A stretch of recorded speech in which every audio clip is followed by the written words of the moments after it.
पौष मास कृष्ण पक्ष की एकादशी तिथि को सफला एकादशी कहते हैं। धार्मिक मान्यता के अनुसार कहा जाता है जो व्यक्ति सफला एकादशी का व्रत रखता है उसकी सभी मनोकामनाएं सफल होती हैं। सफला एकादशी का व्रत भगवान विष्णु जी के लिए रखा जाता है। इस दिन विधिवत उनकी आराधना होती है। आइए जानते हैं सफला एकादशी व्रत विधि, महत्व और कथा। युधिष्ठिर ने पूछा, है जनार्दन, पौष कृष्ण एकादशी का क्या नाम है? उस दिन कौन से देवता का पूजन किया जाता है और उसकी क्या विधि है? कृपया मुझे बताएं। भक्तवत्सल भगवान श्री कृष्ण कहने लगे कि धर्मराज, मैं तुम्हारे स्नेह के कारण तुमसे कहता हूँ कि एकादशी व्रत के अतिरिक्त मैं अधिक से अधिक दक्षिणा पाने वाले यज्ञ से भी प्रसन्न नहीं होता हूँ। अतः इसे अत्यंत भक्ति और श्रद्धा से युक्त होकर करें। हे राजन, द्वादशी युक्त पौष कृष्ण एकादशी का महात्म्य तुम एकाग्रचित होकर सुनो। इस एकादशी का नाम सफला एकादशी है। इस एकादशी के देवता श्री नारायण हैं। विधि पूर्वक इस व्रत को करना चाहिए।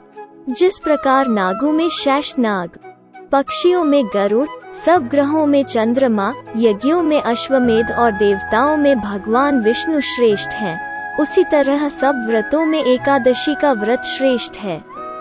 जो मनुष्य सदैव एकादशी का व्रत करते हैं वे मुझे परम प्रिय हैं। अब इस व्रत की विधि कहता हूँ। मेरी पूजा के लिए ऋतु के अनुकूल फल, नारियल, नींबू, नैवेद्य आदि 16 वस्तुओं का संग्रह करें। इस सामग्री से मेरी पूजा करने के बाद रात्रि जागरण करें। इस एकादशी के व्रत के समान यज्ञ, तीर्थ, दान, तप तथा और कोई दूसरा व्रत नहीं है। 5000 वर्ष तप करने से जो फल मिलता है उससे भी अधिक सफला एकादशी का व्रत करने से मिलता है। हे राजन, अब आप इस एकादशी की कथा सुनिए। चंपावती नगरी में एक महिष्मान नाम का राजा राज्य करता था। उसके 4 पुत्र थे।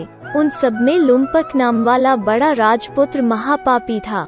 वो पापी सदा परस्त्री और वेश्यागमन तथा दूसरे बुरे कामों में अपने पिता का धन नष्ट किया करता था। सदैव ही देवता, ब्राह्मण, वैष्णवों की निंदा किया करता था।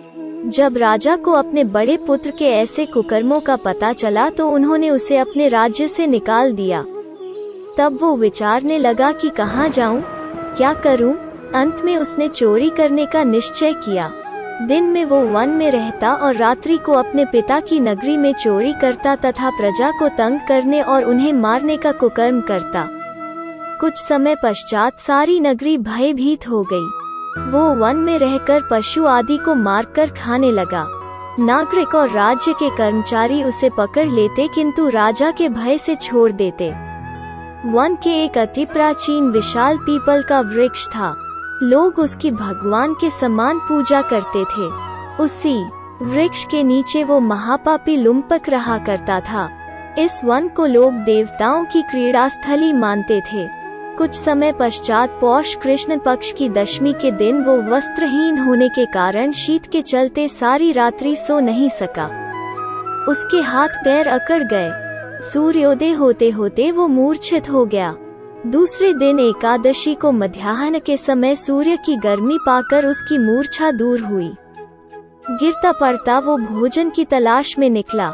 पशुओं को मारने में वह समर्थ नहीं था, अतः पेड़ों के नीचे गिर हुए फल उठाकर वापस उसी पीपल वृक्ष के नीचे आ गया।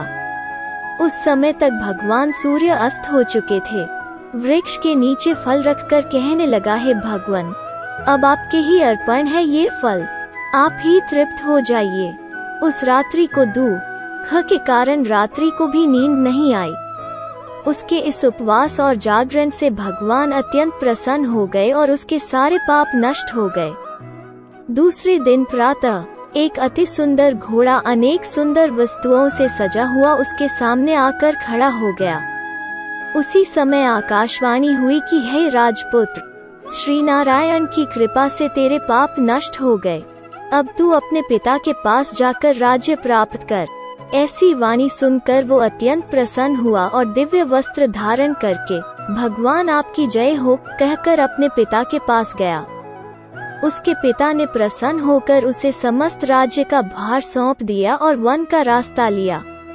अब लुम्पक शास्त्रानुसार राज्य करने लगा। उसकी स्त्री, पुत्र आदि सारा कुटुंब भगवान नारायण का परम भक्त हो गया। वृद्ध होने पर वह भी अपने पुत्र को राज्य का भार सौंपकर वन में तपस्या करने चला गया और अंत समय में वैकुंठ को प्राप्त हुआ। अतः जो मनुष्य इस परम पवित्र सफला एकादशी का व्रत करता है उसे अंत में मुक्ति मिलती है। जो नहीं करते वे पूंछ और सींगों से रहित पशुओं के समान हैं। इस सफला एकादशी के महात्म्य को पढ़ने से अथवा श्रवण करने से मनुष्य को अश्वमेध यज्ञ का फल मिलता है।